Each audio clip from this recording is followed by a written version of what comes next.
cerita dari episode sebelumnya. Telapak tangan raksasa yang menutupi langit dan matahari terkondensasi, dan kekuatannya membuat Xiaoyan merasakan ketakutan bahkan sebelum ia mendekat. Perasaan krisis yang kuat segera menyelimuti dirinya, dan perasaan ini lebih kuat dari sebelumnya. Yang pasti, ini 100% wujud asli Suqian Taiyi. Xiaoyan tidak tahu kekuatan macam apa dia. Tetapi ketika dia berdiri di depannya, sepertinya tubuh abadinya rentan terhadap satu pukulan dan tidak bisa menahan sama sekali. Xiaoyan berpikir bahwa bala bantuan akan lebih kuat, tetapi dia tidak menyangka bahwa Suqian Taiyi yang datang. Meskipun dia adalah mendiang Raja Taisu, bagaimanapun juga dia adalah dulunya Raja Taisu. Suqian Taiyi seharusnya bukan gilirannya melakukan hal semacam ini, kecuali ada seseorang yang lebih kuat dari Suqian Taiyi di sini. Bahkan Suqian Taiyi harus mematuhi perintahnya. Ini adalah satu-satunya kemungkinan yang dapat dipikirkan Xiaoyan. Tetapi sekarang bukan waktunya untuk memikirkan masalah ini. Dengan kekuatan Suqian Taiyi, mungkin agak berlebihan untuk menghadapinya. Itu tidak optimis. Yueli, kamu pindahkan formasinya dulu. Aku akan menahan telapak tangan ini. Kalau tidak, kita tidak akan bisa pergi, ucap Xiaoyan, dan sosoknya segera melebar lagi, berubah menjadi 100.000 kaki, dan kemudian dia mengambil 7 langkah berturut-turut dan bahkan meraung dengan 1 jari. Pegang matahari dan bulan di tanganmu, teriak Xiaoyan. Pada saat ini Xiaoyan tidak ragu-ragu dalam menggunakan semua cara yang dimilikinya. Kekuatannya melampaui apa yang bisa ditandingi oleh kekuatannya saat ini. Tetapi dengan Xiao Yueli dan tim Fearless di belakangnya, Xiaoyan harus melindungi mereka. Bang! Seperti 2 meteor yang melaju kencang yang bertabrakan. Kekuatan yang tak tertandingi meledak dalam sekejap. Jari pembunuh bintang Xiaoyan, 7 tapak dewa pembunuh yang menakjubkan, dan bahkan hantu besar yang memegang matahari dan bulan di tangannya, hampir tidak dapat bertahan sejenak sebelum semuanya runtuh dan hancur. Tubuh Xiaoyan terhalang dari formasi bergerak. Xiao Yueli menyaksikan pemandangan ini dengan gugup. Telapak tangan raksasa itu terus jatuh. Tubuh Xiaoyan terus membesar hingga 150.000 kaki. Saat ini sepertinya Xiaoyan dalam bahaya. Ada aliran kekuatan yang terus mengalir menuju Xiaoyan dari segala arah. Ini adalah kekuatan dari bintang Hongmeng, dan ini akan membantu Xiaoyan. Apakah kamu dari klan Genshin? Aku tidak menyangka masih ada Genshin yang masih hidup. Tubuh ini tidak bisa disia-siakan. Harus disempurnakan dengan hati-hati. Mungkin ada baiknya jika Genshin disempurnakan sebagai tunggangan. Suqian Taiyi mengenakan jubah kaisar, mengabaikan segalanya. Di matanya tampaknya tidak peduli seberapa besar tubuh Xiaoyan. Dia tidak akan menjadi ancaman sedikit pun baginya. Dan bahkan telapak tangannya yang biasa pun akan sulit diterima. Aura yang sangat kuat. Kekuatan orang ini mungkin telah melampaui level keempat dan mencapai level kelima. Bagaimana kekuatan seperti itu bisa muncul di sini? Ucap Xiao Yueli. Matanya menunjukkan keterkejutan. Melihat Xiaoyan harus menggunakan darah dan dagingnya sendiri untuk mengguncang telapak tangan raksasa ini. Alisnya berkerut dan dia segera mengepalkan tangan mautnya. Pada saat ini sabit kematian di tangannya bergetar. Ayah, formasinya sudah siap. Xiao Yueli mengirim pesan kepada Xiaoyan. Tapi telapak tangan raksasa di udara berada di atas formasi. Jika Xiaoyan tidak memblokirnya, tidak ada yang bisa pergi. Yueli, pergilah dulu. Xiaoyan berteriak dengan tajam. Dan segera tubuhnya yang besar setinggi 200.000 kaki, ditambah dengan tubuh fantasi emasnya, tinjunya menghantam telapak tangan raksasa yang menderu-deru seperti hujan. Bang, bang, bang. Suara memekakan telinga bergema. Langit dipenuhi cahaya kemasan, dan tinjunya terdengar seperti guntur. Masih tidak mampu menghentikan jatuhnya telapak tangan raksasa itu. Semua serangan Xiaoyan seperti cacing tanah yang mengguncang pohon. Tidak pada level yang sama sekali. Melihat tinju Xiaoyan terus-menerus mengeluarkan kabut darah emas, daging dan darah dari kepalan tangannya terciprat dan meledak. Semuanya hanya berusaha menghentikan telapak tangan raksasa itu agar tidak jatuh, meski hanya sedikit. Serangan di bawah kesenjangan kekuatan yang besar tidak mungkin dilakukan. Bahkan jika Xiaoyan mencoba yang terbaik, dia tidak bisa menggoyahkannya sedikit pun. Telapak tangan raksasa itu terus menghancurkan tubuh Xiaoyan. Dan dengan setiap pukulan, seluruh tulang tangannya meledak, hanya untuk pulih kembali ketika ditarik. Yueli, kita bukan tandingannya. Cepat pergi. Kalau tidak, kita tidak akan bisa melarikan diri, ucap Xiaoyan. Percayalah ayah, tidak akan terjadi apa-apa padaku, ucap Xiao Yueli. Xiaoyan masih mengkhawatirkan orang-orang di belakangnya. Alasan mengapa dia masih bertahan adalah Karena dia tahu bahwa dalam situasi ini, seseorang harus tetap tinggal dan orang itu hanyalah dia. Cahaya dari formasi bergerak meledak, dan seberkas cahaya melesat ke langit, mengabaikan blokade apapun di sini. Ia menghilang di dalam bintang Hongmeng dengan 50.000 orang dan tim Fearless di Kompas. Meskipun Xiaoyan tidak dapat mengguncang telapak tangan raksasa yang menghancurkan itu, karena dia telah bersiap sebelumnya, formasi bergerak dikerahkan secepat mungkin, sehingga semua orang dapat diusir sebelum telapak tangan raksasa itu jatuh. Setelah melihat formasi bergerak menghilang, Xiaoyan menghela nafas lega, dan matanya menunjukkan tekad. Dalam situasi ini kekuatannya jelas tidak cukup. Xiaoyan tidak tahu kekuatan macam apa Suqian Taiyi itu, dan dia tidak memiliki pemahaman mendalam tentang alam keabadian sebelum dia menginjakkan kaki di sana. Sebenarnya ada formasi bergerak, tapi mereka pergi. Sekarang, kalian berdua tidak bisa pergi, ucap Suqian Taiyi. Xiaoyan tercengang saat mendengar ini. Sebelum dia bisa berbalik, cahaya hitam menderu dan mendarat di telapak tangan raksasa. Bang! Ada suara keras dan telapak tangan raksasa itu tiba-tiba bergetar. Meskipun tidak runtuh, itu memberi Xiaoyan waktu untuk bernafas. Sosok besar itu meledak menjadi kabut darah, dan dia mundur darinya menjadi sosok biasa. Yueli, kenapa kamu tidak pergi? Xiaoyan sangat marah. Dan cahaya hitam tadi diayunkan oleh Xiao Yueli. Bagaimana aku bisa melihat ayahku mati di sini? Tidak peduli seberapa kuat musuhnya, kita akan menghadapinya bersama. Xiao Yueli mengabaikan Xiaoyan yang marah saat itu dan memandang dengan serius. Pada saat ini telapak tangan raksasa itu justru berubah arah dan terus meremukan kedua orang tersebut. Segelku belum terbuka sepenuhnya. Setelah terbuka penuh, kekuatanku akan bertambah lagi. Tapi dia akan menempati tubuhku. Ayah, kalau begitu ayah harus membangunkanku. Setelah Xiao Yueli selesai berbicara, dan sebelum Xiaoyan dapat berbicara, sosoknya tiba-tiba bergerak dan berubah menjadi cahaya hitam. Semua perban di tubuhnya terbakar, dan dia membuka semua segelnya. Xiaoyan melihatnya bergegas menuju telapak tangan raksasa yang mengaum. Tubuhnya berputar, dan sabit kematian di tangannya membentuk bulan purnama. Cahaya hitam yang sangat pekat, seperti bulan hitam, bertabrakan dengan telapak tangan raksasa itu. Kemudian sosok Xiao Yueli dengan lembut mendarat di telapak tangan raksasa itu, dan terus mengayunkan sabit kematian, hingga cahaya hitam menyelimuti segalanya. Baru saja terjadi ledakan dengan keras, telapak tangan raksasa itu hancur dan terbuka. Itu benar-benar menghancurkan telapak tangan yang aku ayunkan secara acak. Tampaknya tidak mudah. Suqian Taiyi sangat tertarik dan sepertinya menikmati perasaan berada di atas segalanya. Seolah-olah dia adalah seorang kaisar.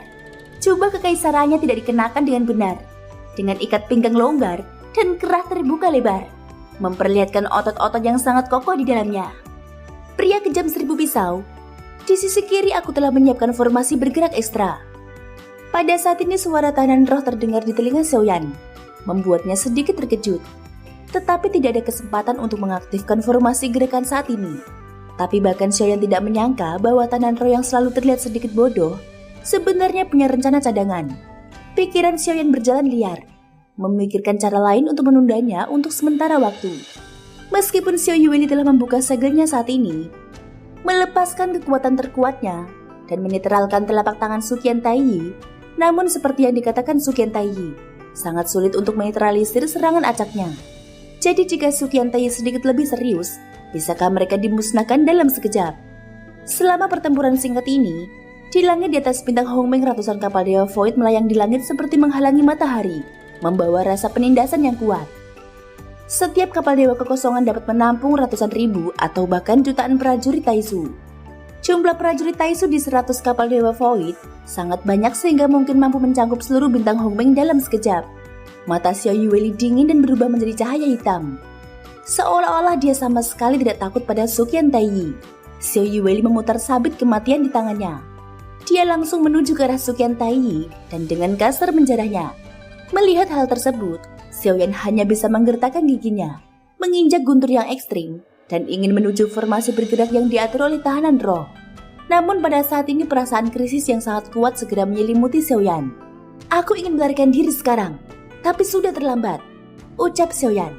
Sinar cahaya dingin langsung menuju Xiaoyan dengan kecepatan sangat tinggi, yang merupakan sumber krisis Xiaoyan. Dalam sekejap, tubuh fisik Xiaoyan berubah menjadi 10.000 kaki, dan cahaya dingin langsung menembus tubuh fisiknya. Bang! Cahaya dingin menembus tubuh besar Xiaoyan dan kemudian meledak di tubuhnya, meninggalkan lubang berdarah besar di perutnya. Hampir mematahkan pinggang Xiaoyan dan seluruh organ dalamnya hancur. Seteguk besar darah emas muncrat. Xiaoyan tidak berani ragu sama sekali dan melepaskan tubuh dewa asli lagi, membiarkan tubuhnya melebar hingga 100.000 kaki. Adapun Xiao Yueli, saat dia mendekati Suqian Taiyi menjentikan jarinya dan menjatuhkannya, membuat Xiao Yueli menyemburkan seteguk darah. Seolah-olah kekuatan yang tak terhitung jumlahnya meledak di dalam tubuhnya. Wajah Xiao Yueli menjadi pucat, tetapi dia tidak mundur sama sekali. Pada saat ini Xiao Yueli sepertinya sudah kehilangan akal sehatnya dan bergegas menuju Suqian Taiyi dengan gila-gilaan. Bang! Xiao Yueli melesat lagi, berubah menjadi garis darah. Saat Xiaoyan melihat ini, jantungnya tiba-tiba menegang. Yueli! Teriak Xiaoyan. Xiaoyan menggertakkan gigi dan tidak lagi berpikir untuk memindahkan formasi. Tubuhnya tiba-tiba meledak menjadi kabut darah emas, menyapu ke arah Suqian Taiyi. Segera tubuh dewa asli setinggi 150.000 kaki dipadatkan. Hanya saja tubuh fisik yang terkondensasi kali ini belum lengkap, dan ada batasan untuk penggunaan terus-menerus tubuh dewa asli. Jelas sekali bahwa tubuh dewa asli Xiaoyan sudah mendekati batasnya. Namun meskipun tubuh fisiknya belum lengkap, Xiaoyan tiba-tiba melangkah maju terus-menerus. 7 langkah yang mengejutkan dewa. Langkah kaki Xiaoyan yang kokoh bergerak menuju Suqian Taiyi dengan suara gemuruh dan momentum yang mencengangkan. Saat Xiaoyan melihat Xiao Yueli terluka, sebagai seorang ayah, Xiaoyan benar-benar marah. Semua rasionalitas sebelumnya lenyap saat ini, dan dia hanya memiliki satu pikiran di benaknya, yaitu melindungi putrinya. Di klan Genshin, kekuatanmu tidak buruk, tetapi di sini kamu rentan. Suqian Taiyi mendengus dingin. Kekuatan dan jurus Xiaoyan sekarang yang paling kuat. Pada saat ini muncul sebuah gerakan yang kuat, hanya dengan lambaian lengan baju dan jubahnya, dia memicu hembusan angin kencang. 7 siluet kaki yang terkondensasi di udara menghilang dalam sekejap, seolah-olah belum pernah ada sebelumnya. Jari Suqian Taiyi diarahkan ke tubuh besar Xiaoyan, dan dia mengarahkannya ke udara. Kekuatan tak kasat mata tidak bisa dilihat dengan mata telanjang, bahkan membuat Xiaoyan sulit menghindar. Tubuh besarnya tiba-tiba meledak, dan separuh tubuhnya hancur total. Ki dan darah Xiaoyan yang awalnya agung sudah lemah saat ini, tetapi saat tubuhnya meledak, dia tidak menyerah. Xiaoyan menggertakkan giginya dan meledakkan semua ki dan darah di tubuhnya. 200.000 kaki. Xiaoyan berteriak keras, dan segel bintang 9 di antara alisnya bersinar dengan liar, memeras energi dan darah terakhir dalam tubuhnya yang telah terputus pada saat ini. Tubuh fisik yang rusak mengembun menjadi tubuh fisik yang lebih besar. Sambil meraung, Xiaoyan mengangkat jarinya dan cahaya keemasan meledak. Pegang matahari dan bulan di tanganmu. Meraih bintang. Ini adalah keterampilan bertarung paling kuat yang saat ini dapat dilakukan Xiaoyan dengan tubuh dewa asli. Meskipun tubuh fisik telah berkembang hingga 200.000 kaki saat ini, bagi Xiaoyan, tubuh fisik mungkin bukanlah batasnya. Ki dan darah dalam tubuh hanya dapat mendukung dia telah sampai sejauh ini. Xiaoyan mengangkat telapak tangannya, seolah-olah seluruh dunia ada di telapak tangannya. Dia menggenggamnya dengan sangat kuat. Benar saja. Dia berasal dari klan dewa asli. Pantas saja dia mampu membuat gebrakan besar di 9 alam. Dia memang cukup mampu, tapi di hadapan raja ini, semuanya sia-sia. Hancur satu persatu. Suqian Taiyi berteriak dengan keras, dan suaranya menghilang. Pada saat ini dia seperti Xiaoyan menggunakan tubuh abadinya untuk membunuh keberadaan di bawah keabadian para dewa seperti dewa. Batasmu ada padaku, tapi kamu bisa melanggarnya dengan mudah. Serangan Xiaoyan masih dinetralkan, dan Suqian Taiyi terus menghancurkan tubuh besarnya yang menutupi langit dan matahari sejauh 200.000 kaki. Di bawah serangan Suqian Taiyi, tubuhnya yang tidak bisa dihancurkan sepertinya bisa dihancurkan oleh peluru. Jika tubuh abadi Xiaoyan dibandingkan dengan perisai, maka Suqian Taiyi adalah tombak yang lebih tajam. Meskipun tubuh fisiknya kuat, Xiaoyan hanyalah dewa asli di alam leluhur. Bahkan jika dia bisa melompati level tersebut dan bertarung ke level ketiga keabadian kaisar, tidak semudah itu menghadapi Suqian Taiyi yang lebih kuat. Kesenjangan kekuatannya masih terlalu besar. Bahkan saat menghadapi level ketiga pun, batas waktu virtual ketiga sumber sudah terasa. Apalagi menghadapi 1000 virtual Taiyi. Tubuh dewa asli Xiaoyan runtuh dan meledak menjadi kabut darah emas. Pada akhirnya tubuh fisik asli Xiaoyan terkondensasi.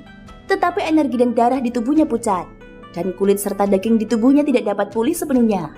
Karena energi dan darah rusak, kecepatan pemulihannya sangat berkurang. Meskipun bintang Hongmeng membantu Xiaoyan, namun kekuatan bintang ini telah diserap oleh Sulin dan Taisu ini.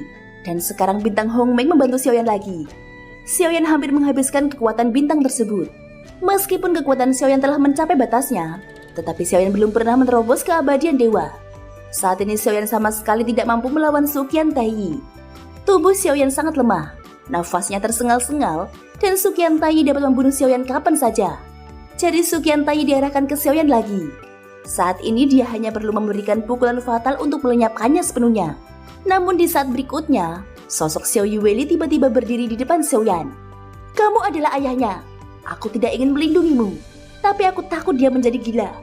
Jadi aku melindungimu untuk sementara waktu." Xiao Yueli jelas berdiri di depan Xiaoyan, tapi suaranya berubah. Dia terdengar terlalu acuh tak acuh, seolah-olah dia adalah orang yang sama sekali berbeda. Dia bukan Xiao Yueli. Thank you guys sudah mendengarkan ceritaku sampai akhir. Ikutin terus kelanjutan episode-episode berikutnya ya. Semoga hari kalian menyenangkan. Sampai jumpa dan bye-bye.